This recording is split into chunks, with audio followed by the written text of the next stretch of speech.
예, 2022년 23번 문제 풀도록 하겠습니다. 문두 보셔야 해요. 문두 보시면 뭐라고 되어 있죠? 대화 빈칸에 들어갈 내용으로 적절한 것은 이라고 되어 있습니다. 빈칸 가게 되면요. 이렇게 빈칸 있고요. 그것만 확인하고 나면 뒤에 비보조금, 현재의 비보조금 신청 자격 되는지를 바로 알 수 있겠네요 라고 되어 있습니다. 두 번째 봐야 되는 거 이렇게 봐야 됩니다. 뭐 이거를 실무형이다 라고 말을 해서 뭐 새로운 문제 유형인 것처럼 말을 하기도 하는데요. 사실 여러분들 전부 다 언어 논리는 이런 실문이 어쩌니 하는 것도 전부 다 추론의 원리를 벗어나지 않습니다. 어떤 거를 확인하고 나면은 신청 자격을 알 수 있다라고 되어 있잖아요. 그럼 위에 분명히 신청 자격에 대한 내용이 나와 있을 거예요. 신청 자격에 대한 내용, 원리를 파악하고 그 원리 중에서 지금 충족된 건 뭐고 충족되어 있지 않는 건 무엇인지를 확인하는 방식으로 문제에 접근해 주셔야 되는 겁니다. 그렇게 문제를 여러분이 논리적으로 접근을 해 주셔야지 어떤 문제가 나와도 당황하지 않고 문제 풀 수 있어요. 자, 그 다음에 가불가불이 대화죠. 갑이 뭐뭐 확인하면 이라고 되어 있는 거는 뭐 을이 정보를 가지고 있고 을한테 물어보는 꼴이라는 거 볼 수 있을 겁니다. 처음부터 한번 읽어볼게요. 갑이 이렇게 말을 합니다. 보조금 신청 자격을 알 수 있을까요? 라고요.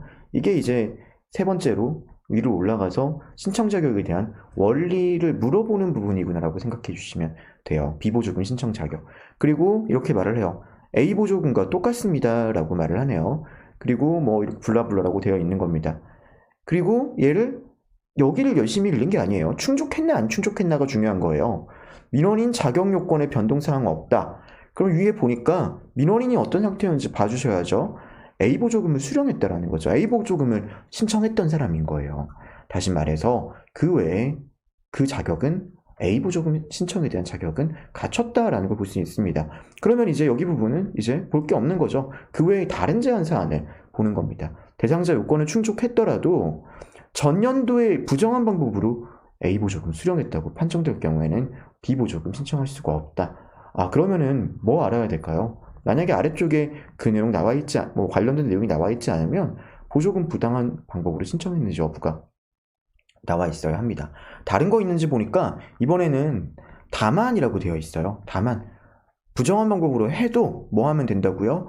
이의제기할 수 있고 이의제기가 심의되는 기관에서는 부정한 방법 수령 아니라고 말을 하네요. 갑이 이 다음에 그럼 뭐 부정한 방법으로 수령했다 여부를 말하는 게 아니라 부정수령 판정 현황을 묻습니다. 그러니까 이거 보고 선지로 가버리는 거. 왜냐면 갑이 이렇게 말한 다음에 그 다음에 추가로 뭐 알아야 되겠다고 말을 하잖아요. 그러면은 부정수령 판정된지 여부가 지금 봐야 되는 거거든요. 부정수령 판정 여부, 부정수령 판정 여부 이거 있잖아요. 부정수령으로 판정된 여부 이게 무조건 들어가 있어야 되는 거죠. 1, 2, 4 중에 하나가 됩니다. 당연히 민원인 이의제기 여부 가야 되는 거고 그 다음에 나머지 남은 거를 위에 있는 내용 가지고 봐주시면 되는 거예요.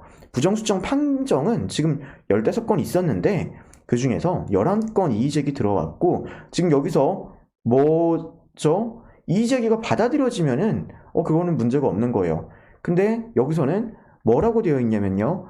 이의제기 심의되는 기간 중에서는 부정한 방법으로 수령하지 않은 것으로 본다고 되어 있어요. 그러면 11건 중에서 이제 이의제기가 받아들여진 거, 그리고 기각된 거, 그리고 이의제기 심의 절차가 진행 중인 거 있다고 되어 있잖아요. 그럼 만약에 민원인이 이의제기를 했다고 하면은 거기서 그 중에서 기각된 것만 아니면은 인용과 이의제기 심의 절차 진행 중인 거 이런 건 전부 다 어떤 상황이라고요? 현재 보조금 신청할 수 있겠네요. 그래서 기각에만 포함되지 않으면 되는 거예요. 기각권에 포함되어 있는지 여부, 그거에 포함되었는지 안 됐는지만 확인하면 된다는 거죠. 그래서 정답은 2번이 되는 거예요. 자, 1번과 4번 한번 보겠습니다. 이의제기 인용권에 들어갔는지 여부, 그것만 봐가지고는 이게 만약에 부정수령으로 판정이 돼 있고 이의제기를 했을 때 지금 심의 절차가 진행 중인 경우도 보조금 신청 자격이 되는데 놓칠 우려가 있는 거예요. 1번도 한번 볼게요. 심의 절차 진행 중인 건이 민원인지 여부 이것만 가가지고는 이미 인용된 것도 있고 받아들여지지 않아 기각된 거는 있는데 이걸 놓쳐버리는 거죠. 그래서 2번이 정확한 문제풀이의 답이 됩니다. 문제풀이 순서도 중요하고요. 마지막에 이 판단도 중요해요. 이거는 언어논리보다는 오히려 상판에도 조금 종종 나오는 것 같은데요. 자, 여기 다시 한번 보겠습니다. 마지막 여러분이 좀 신경을 써줘야 되는 부분이요. 신경을 써줘야 되는 부분은 마지막에 이렇게 돼 있어요. 이의제기 심의기간에는 부정한 방법으로 수령하지 않은 것으로 본다. 그러면 부정수령 판정 15건 중에서 11건이 이의제기 있는데 이 중에서 인용되었던 거 플러스 심의 절차 진행 중인 거 여기까지는 아직 신청 자격이 있는 거죠. 그러니까 이의제기 신청했는지 여부 본 다음에 여기 기각된 거냐 아니냐만 확인하면 그 외에는 나머지는 지금 보조금 신청 자격이 있는 거니까요.